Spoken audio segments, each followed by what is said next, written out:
Ikaw ba, Ruel, kaya mo, kasi bata pa yung anak ko, kaya mo matisan yung pag-uugali niya na hindi man natin makaalis sa sa tao baga na may, siyempre pag may sumpong, kaya mo bang mapagtisan yan? Opo. Yan. Kaya mo daw pagtiisan si Rachel. Siyempre, mga babae, may mga sumpong yan eh. May ano tawag? May toyo. Vincent, wala naman.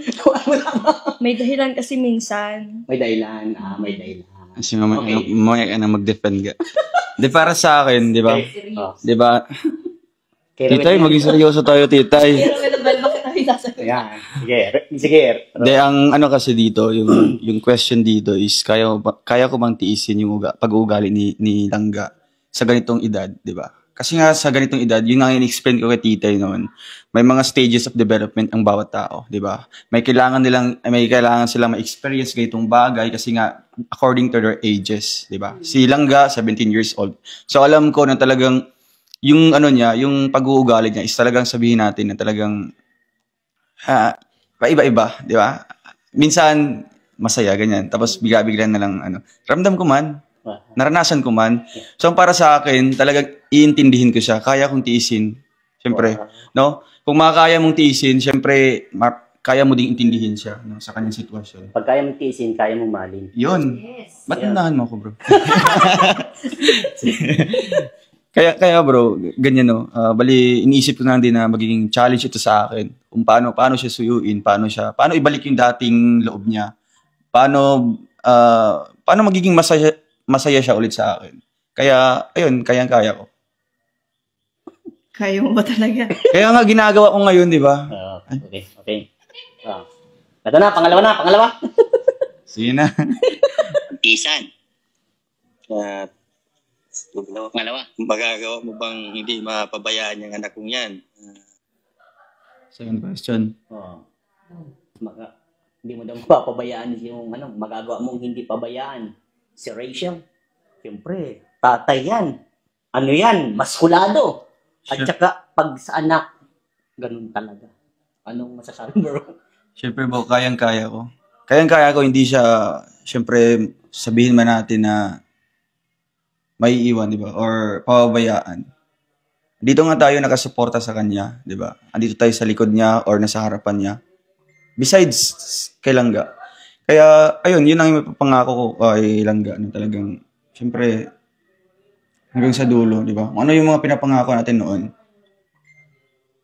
Saksi ang mga batbang tao. No? Saksi kayo, pamilya ni Langga. Kung ano yung mga pinangako, binitawan nating salita dito. Lahat ng yun talagang, siyempre, totoo pa rin natin. No? Kasi nga, may pinaghawakan tayong salita. No?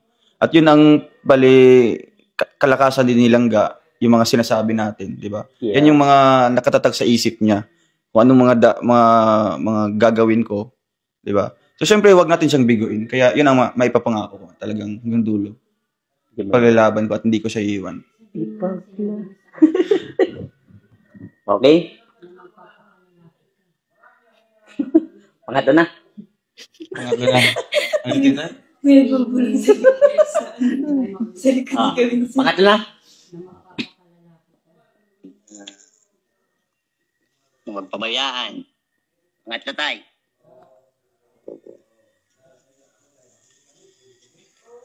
Niwas ka ba? Niwan. Sagot ko niwas ka ba? Parehas na tayo. Pag yung pangatlo ang naghihirap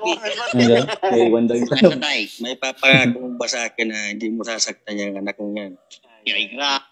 Siyempre, may papangako ko. Diba? May papangako ko na hindi ko siya sasaktan. Diba? Kahit man sabihin physically or emotionally, may papangako ko talaga yan. Kasi nga, alam nila sino yung nakakasama ko, pamilya ko, kung anong ugali ko, diba? Di ako yung taong yung talagang yung pisikalan talaga na ganyan. Siyempre, lumaki tayo bilang isa mabuting pamilya, 'di ba? Lumaki tayo kung paano tayo inaaruga ng mabuting pamilya. Masabi ko mabuting pamilya talaga yung bilong ko ngayon. Kasi nga nakikita naman nila, bali reflection kami kung anong ugali ng mga magulang namin. Yeah. Kaya ngayon, wala talaga ako nakikita sa mga magulang ko, yung physikalan. Wala talaga. And meron mang mga misunderstanding. Mag-uusap sila silently or wala kami. Kaya, ganun pa lang, talagang na-adapt ko na yung ganoong ugali na halimbawa may kunting problema. Kaya yun ang talagang masasabi ko at maipapangako ko, ma-assure ko sa papa ni Langga na talagang hindi ko sasaktan si Langga. Kahit ang physical, emotional, yung kanyang